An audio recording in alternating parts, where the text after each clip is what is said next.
Unless a man be born again, he will not enter. He will not. Whether he is a sinner or not, that I don't know.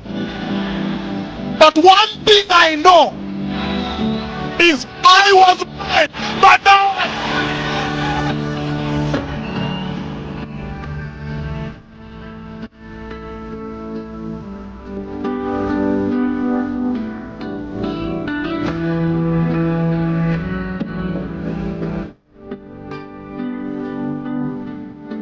the title of this message becomes The Window of Restoration. The Window of Restoration.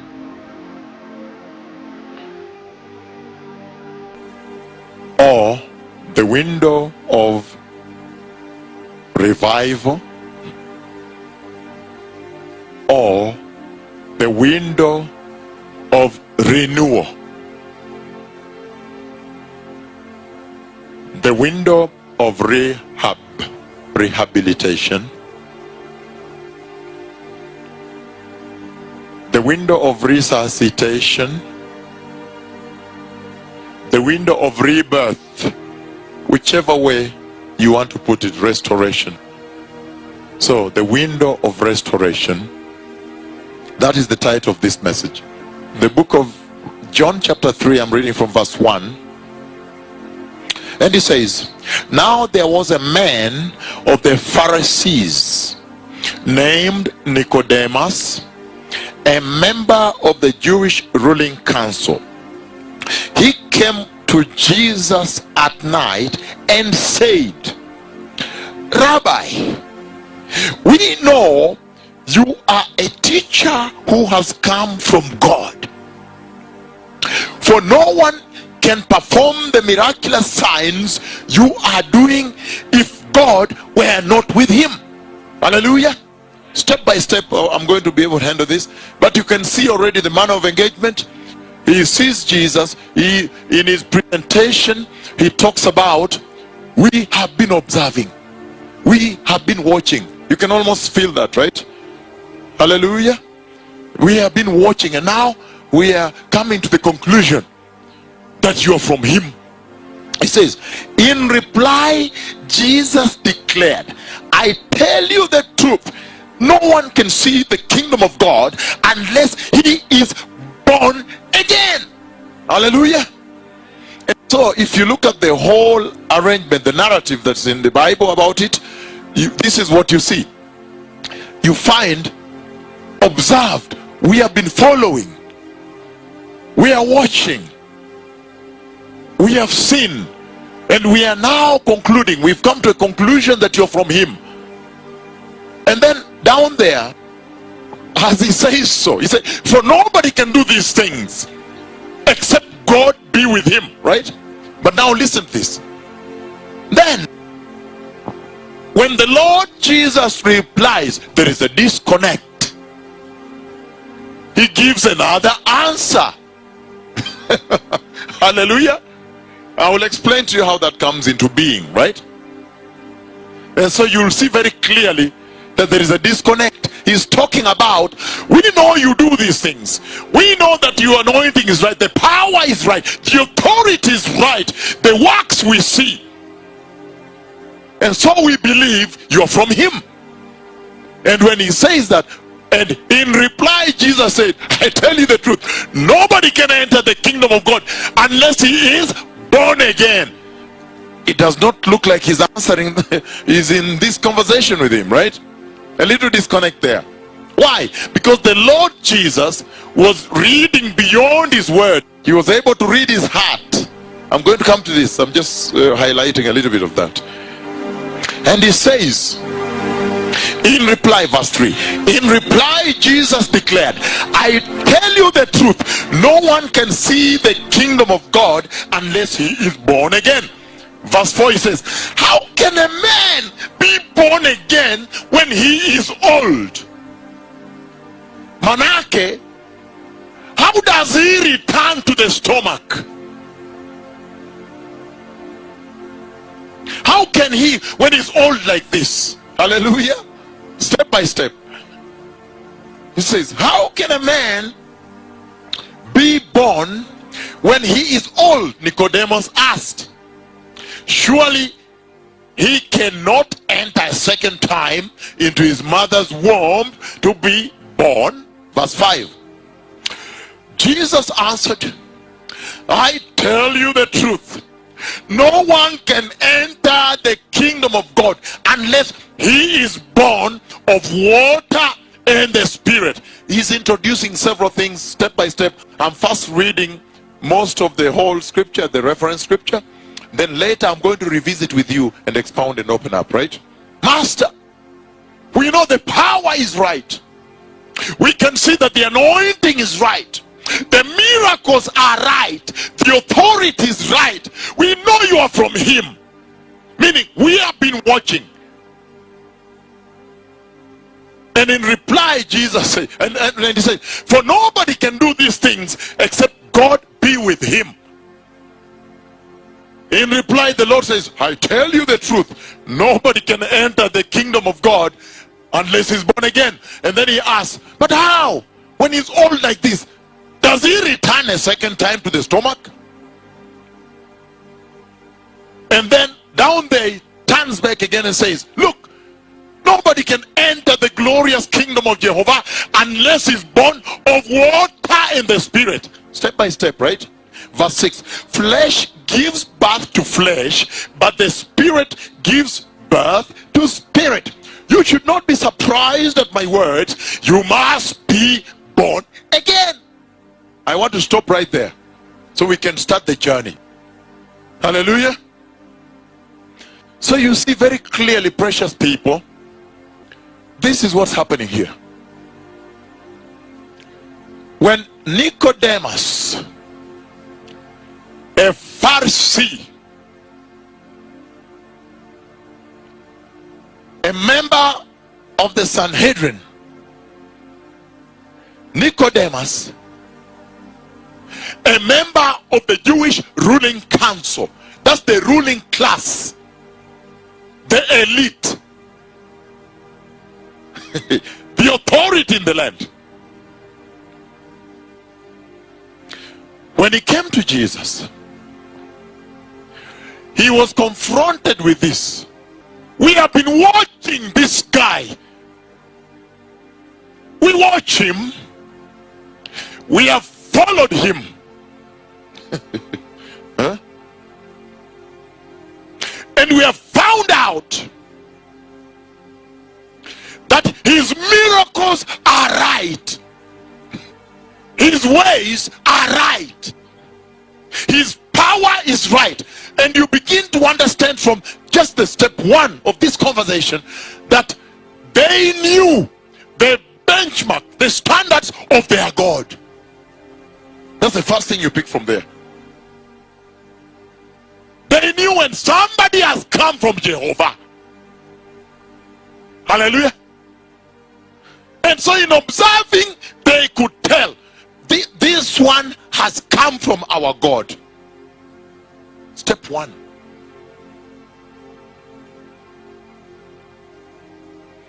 And then, when this conversation was taking place, you could almost tell that the Lord Jesus, in this conversation, was aware of who he was meeting. I'm starting from there step by step.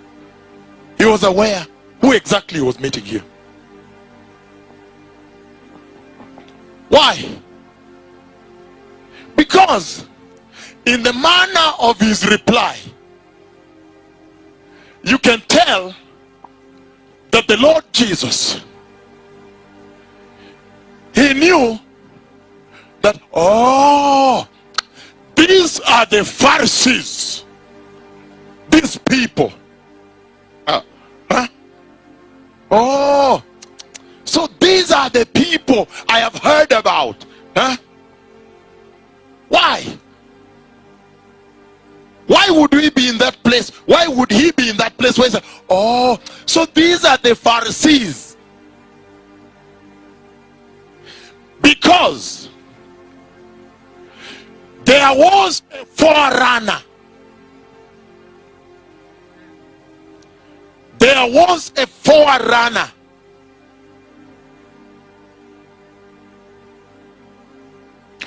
The forerunner and the Lord always have the same message. The forerunner and the Lord himself, the owner of the message, always are one, same message. There is no difference, no change. So that informs me, that tells me this. It tells me that in the manner in which you engage with the forerunner, I can project. Are we together here? So you find that in all this, you could almost feel that the Lord Jesus, in this conversation, his response, his engagement was informed by the previous contact with the forerunner. Step by step. Because he knew these people.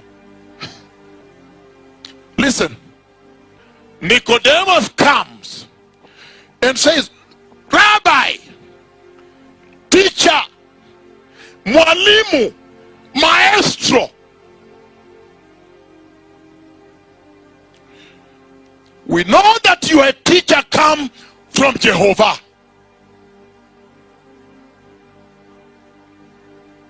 Why? Because your miracles are right. Meaning, the anointing is right. But tell me, how can a man enter? Let me explain this better. Meaning this. His contact, his conversation, his response, his engagement with him was indeed informed by the manner in which they engaged with the forerunner. That's the first thing I said. And I'm saying here that in that engagement with the forerunner,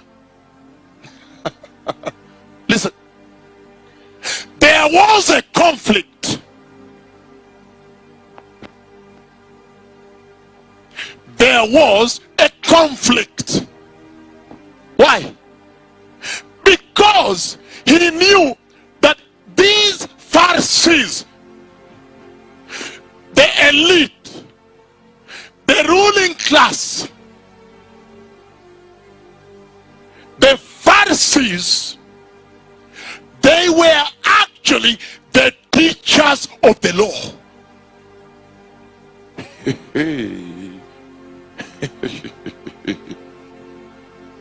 They taught the law for many years.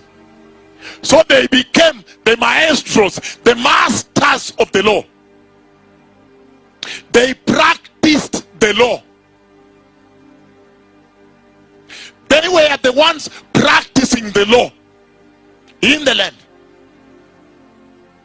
They were the legal council of Israel, telling Israel how to eat, what to eat, when to eat, bar mitzvah, when the Jewish boy reaches 12 years and now he has to be initiated into adulthood, the Jewish girl like that also, what ceremony to observe, how to dress, how to observe the feasts of Israel, what foods they are in, how to sacrifice, how to worship, So I am saying that as Jesus was engaging with him, he comes at night. He comes at night, not in the day. Why? He knew that in the ministry of Jesus, his routine, when you watch his routine, the Lord's routine, this is what you see. In the day, he was swarmed. Very heavy schedule. People around him, be ministering to people. What? People are full around him. Wherever he went, they followed him. The anointing of the Lord. So he was aware of that. Very much aware of that. And you are talking about the Pharisees. They were the critics of the law, the scholars of the law, professors of law. They were the observers of the law, the watchers. They were the compliance officers, ensuring compliance unto the law. So they were deep. They were deep. And he must have thought to himself, if I go in the day, he has no time. They're all over around him. And yet, when I'm going to him, I want to engage deeply with him. I want to ask deep questions. I want us to handle each other, to sort it out. Why? Because we have been teaching this law from year to year, many years, year on end, telling Israel about the 5 books of Torah, how Israel can live right, and in that living, how she can eventually enter. Are you there? The purpose was that Israel may be in right standing with God and finally enter the glorious kingdom of Jehovah. And we have been doing this for many years. So he became the critics, the analysts, the scholars of the law. We knew when which law does not apply, when there is exemption here, when somebody is sick here. We knew these books. Israel came to us for counsel. And then, in that leading of Israel to compliance, meaning right standing, meaning entry, then comes one and he begins to do things. Oh yes, it must be said here today. They say, he seems to be from our God. We are on this side, we are busy trying to prepare Israel for entry, for the kingdom. And then he appears doing these things, open, broad daylight. They had to go there and ask him. Oh yes. Meaning, hey, how do you come? How do you come? Meaning, hey, you look like a messenger from our God. What is the message? Hallelujah. Step by step. You can almost feel that there in that response. What is the message? Another question that you could pull out in that contact is that, hey, for many years we have been teaching this thing here, and then you come and do mighty works like this from our God. He looks, you're from him. So please, hey, we which is the way? In other words, show us the way. Which is the way now? Because we are doing it here, and then you are doing it there with power. What is the message? In other words, why do you come? Who are you? Why do you come? Oh, in that response that Jesus gave him is very mighty. Mighty, why? Because you could tell that the Lord was aware, these people, I know them.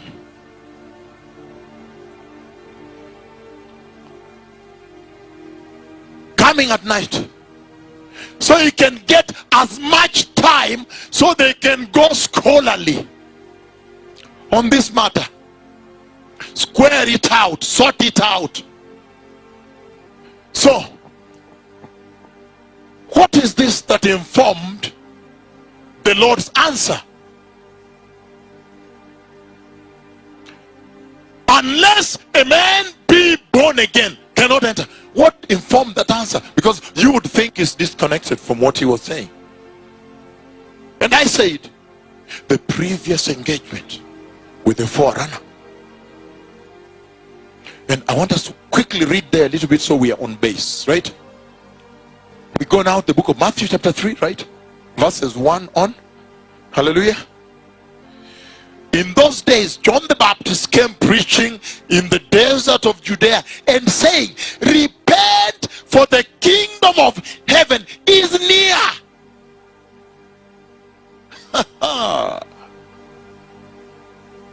Same message.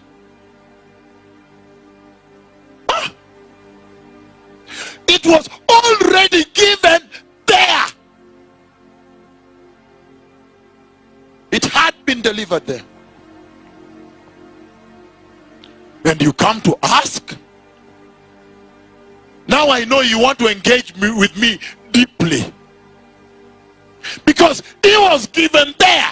He said, repent, for the glorious kingdom is at hand.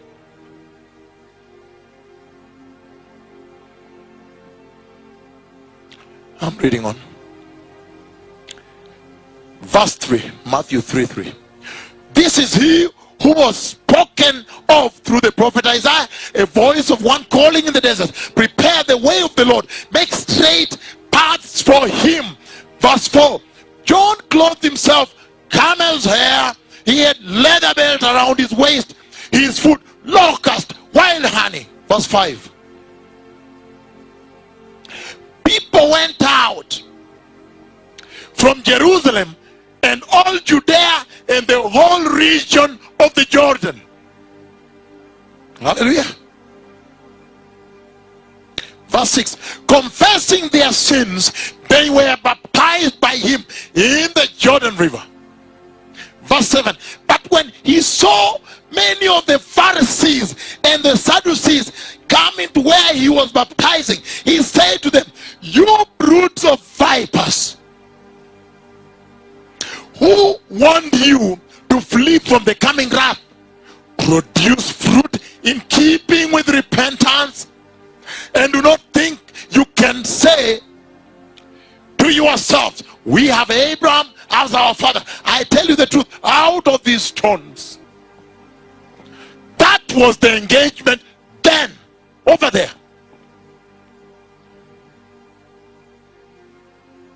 He came and he says, repent, tafadhali, tubuni dhambi zenu. He said, for the kingdom of God is near. But in that contact, you see that the Pharisees rejected. Rejected it. Let me put it better. The Pharisees and Sadducees, they rejected the message of repentance. He was aware of that as he was engaging Nicodemus.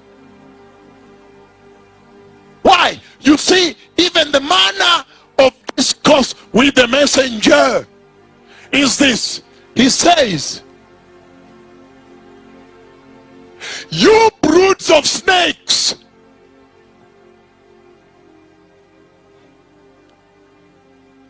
you children of snakes,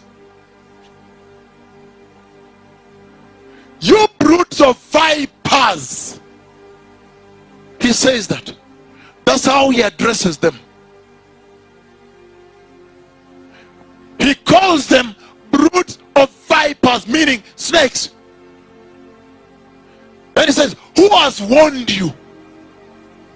Who warned you that you should move location, move from there where the wrath is coming to strike there? Who has told you to move? Huh? Who told you to move from there, that the wrath is coming? And listen to this now. And he says, don't come here and start saying we're children of Abraham. He said, produce the fruit of repentance. Listen to this now. You can almost tell that the Lord Jesus was aware of what the Pharisees were teaching. We are children of Abraham. Our father is Jacob. In other words, our bloodline, our blood is clean. The other thing they taught, we are they whose fathers walked with a cloud in the desert. God walked with our father. We are that bloodline. We are pure blood, pure lines. Meaning inheritance. We have inheritance. Don't talk to us like that. We are the pure line, pure blood. Look, we have not contaminated. And when you move further, they also taught, we are they whose fathers ate bread directly from the throne. You can almost tell Jesus knew these things. He knew the conversation, the teachings on the other side, the doctrine, what I call the doctrine of manna and the gospel of the cloud that they preached. That greatly informed his engagement with Nicodemus. When he knew that they were teaching that, and they come to him and say, miracles are right, power is right, anointing is right, you are from him, except he be with you, cannot do this. He said, does not matter anyhow, unless a man be born again. Forget it. He cannot, he said, cannot enter. He said, just forget it. Whether pure line, pure blood, forget it if you don't get born again. Do you understand the manner? In other words, I'm saying, it does not matter. You've taught it. We are the true inheritance. We are the children of Abraham. Even here, we are the people of repentance. We are the people of the altars. Look at how we are dressed. We are the people of repentance. We are the ones eating the true bread, the repentance and holiness. And we are the ones, the cloud, we worshipped under the cloud. What do you say to Nicodemus? In all that, unless a man be born again, forget it.